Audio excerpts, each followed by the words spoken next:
Ngiyabingelela ke kakhulu ngokuthobeka ngibingelela abazalwane obaba abakhona phakathi kwethu, ngibingelele umama abakhona phakathi kwethu, ngibingelele insizwa phakathi kwethu, intombi phakathi kwethu, Sunday school. Bese ke ngokukhethekileyo ngibingelele izivakashi zethu ezisivakashele namhlanje. Ngithi uJesu Kristu inkosi. Jesu Kristu inkosi. Hayi ivakashi zethu ngiyithandile, ziyashesha ukubamba indaba. Zizwile ukuthi la ekhaya sithi uJesu Kristu uyinkosi. Kusezwini ke kuPhilip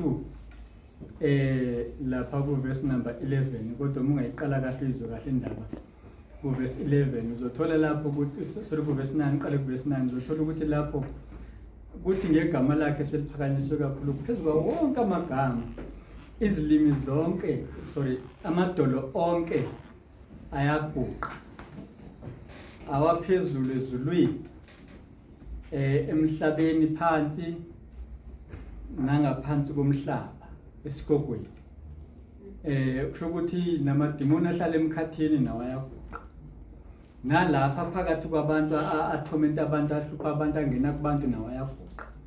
nasesigogweni nawo ayaguqa futhi ngoba khona nawo asesigogweni. So ke yikho ke sithi uJesu Kristu inkosi siguqisa amadimoni ukuthi angabe nayo indlela yokungena phakathi kwethu, nokuthi abe nendlela yokusebenza.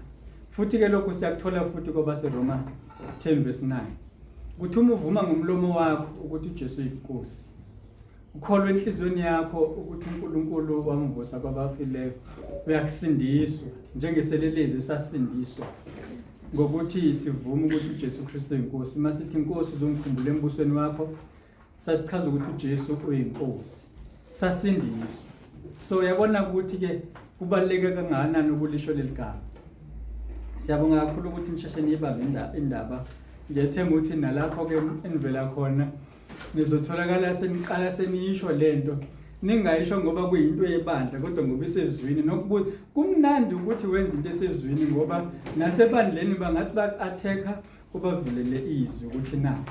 mina ngihamba ngezwi leli engifundiswa ngalo elivulwa amasonto onke, angihambi ngendlela zomunye umuntu. Mina ngikhulele ebandleni ebekungakazi kumenyezelwe ukuzila ukudla, ngizokubeka nje ngaleyo ndlela. Kodwa ngathi mangikuthola eBhayibhelini ngithola inkosi yazila ukudla, ngazizilela mina ngokwami ngoba bengihamba ngokwezwi ukuthi izwi lithini, ukuthi le ndlela iyenziwa ebandleni noma yenziwa akusho lutho lokho. Mina ngifuna ukuya ezulwini and indlela ihamba la. Lize lithi iBhayibheli lapha kuZenzo 17 abaseBri abazalwane bakhona babe bahle kakhulu kunabaseThesalonika ngoba bona babehlola imbali, babethi abafundi beshumayela babe bebheka ukuthi kuyikho yini lokho abakushoyo. Engini-challengeayo ke nani nonke namhlanje ukuthi angithi mangikhuluma lana benibheke ezwini ukuthi kuyikho yini lokho akushoyo, kusezwini yini, nginganidukisi, nginganilahlekisi, kodwa nikuhlolisise futhi ngomoya. Amazwi okwamukela ke izivakashi zethu esifisa ukuthi la zikhona ziphile. Ngingaqali nje kuona lento yamabandla ike yabakhona nangesikhathi senkosi uJesu ukuthi kube naleli bandla naleli bandla. Futhi lento esiyibona namhlanje ukuthi kube khona ibandla elikhonza uNkulunkulu kodwa libe lingayivumi inkosi umsindisi uJesu kwakukhona. Bekunebandla labaFarisi, kunebandla ebeliholwa futhi nguJohane uMbhaphathizi, kunebandla ekade liholwa inkosi uJesu. Yini ngithi bekungamabandla la? Ngolunye usuku kusuka abafundi bakaJohane baya enkosini uJesu noma ebandleni likaJesu bathi, yini ukuthi thina abafundi bakaJohane sizile ukudla, nabafundi babaFarisi abazili nabo bazile ukudla, abafundi babaFarisi nabafundi bakaJohane bazile ukudla. Yini ukuthi abakho bengazili ukudla? Futhi bekunamabandla amathathu bekhonza lapha, abanye bekhonza lapha abanye kodwa leli likaJohane noma beliholwa uJohane belikholelwe enkosini uJesu belikhonza inkosi uJesu kodwa futhi libe likhona okuwukuthi ukuhlukana kwamabandla akusho lutho mangaba nje sikhonza inkosi uJesu ngoba umfowabo Petru uAndrew ube ngumfundi kaJohane futhi bese bandleni kaJohane kodwa mayeseza uJohane sethi nangu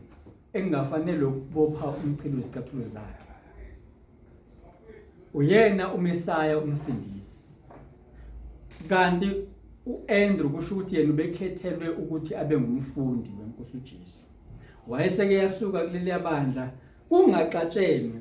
angisho ukuthi usukani emabandleni enu ngizama ukuveza indaba yamabandla nama dynamics ebandla esikubona kwenzeka phakathi kwabantu ukuthi anenzanga kabi ukufika la ngoba nakhona ezweni sithola abafundi bakaJohane beya ebandleni lenkosi uJesu bezobuza umbuzo ngamanye amazwi bebefuna ukuzosizakala ngento ebebengayiqondi bafike babuya besizakela ukuthi masibona kukhonzwa ngendlela eyahlukahlukene isizathu salokho kuyini ngoba ngicabanga bebecabanga ukuthi ngenxa ukuthi iBhayibheli liyakhuthaza ukuthi kuzile ukudla bekufanele indlela ekade kukhonzwa ngayo ibe yodwa ifana mabebona umehluko kwabahlupha lokho okuyinto le kufanele imhluphe umdlalwane ukuthi mangaba ibandla engikulona linomehluko yini lehluke ngoba lihamba ngezwi yini noma lehluke ngoba seliphambene ngoba kukhona ukuthi lehluke ngoba liphambene njengalabaFarisi babengaqondi ukuthi ulizwi bekuyinkosi uJesu uqobo lwayo ake sengithatha isikhathi eside ukunamukela angibele ngisase ngiqala nje lapha kulokhuza kumaHebheru 12 kuverse number 22 bengithi ngizoqala kunumber 18 kodwa nxa isikhathi sengiqala kunumber 22 kuthiwa ke kodwa nize entabeni yaseSiyoni nasemzini kaNkulunkulu ophilayo iJerusalema lasezulwini nasezigidigidini zezingelosi nasebandleni lamazibulo abhaliwe ezulwini nakuNkulunkulu umahluleli wabo bonke nakuyo imimoya yabalungileyo abaphelelisiweyo nakuJesu umlamuleli wesivumelwano esisha nasegazini lokufafaza elikhuluma okukhulu kunelika Abel yilapho ke nifike khona yabona njengoba la nifike kule ndawo ebhalwe la so ke yazini ukuthi la nikhona nize ebandleni likaNkulunkulu yazini ukuthi la nifike khona nize kuJesu uqobo lwakhe ongumlamleli anizanga kumuntu anizanga kimi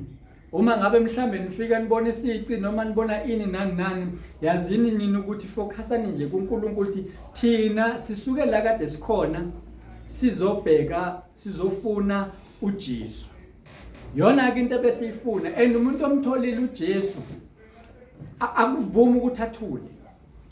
owesifazane mayehlangana nenkosi uJesu lapha kuJohn 4 esemtshelile uJesu izono zakhe ngoba uJesu mayefika kumuntu ufika kutshele okungalungile kuwena okukwenza ukuthi wena ungakwazi ukumkhonza wathi masemtshenile wasuka watshela abantu baseSamaria wagijima ethi ozani nizobona ngitshele konke ngimbonile uMesaya engihlangene naye kanjalo no uIsaya masebonile uNkulunkulu waphenduka wathi maye kimi ngoba nginendebe engculileyo yabona ukuthi umuntu ohlangene nenkosi uJesu akuthuleki lapha inkosi uJesu kuMateyu 28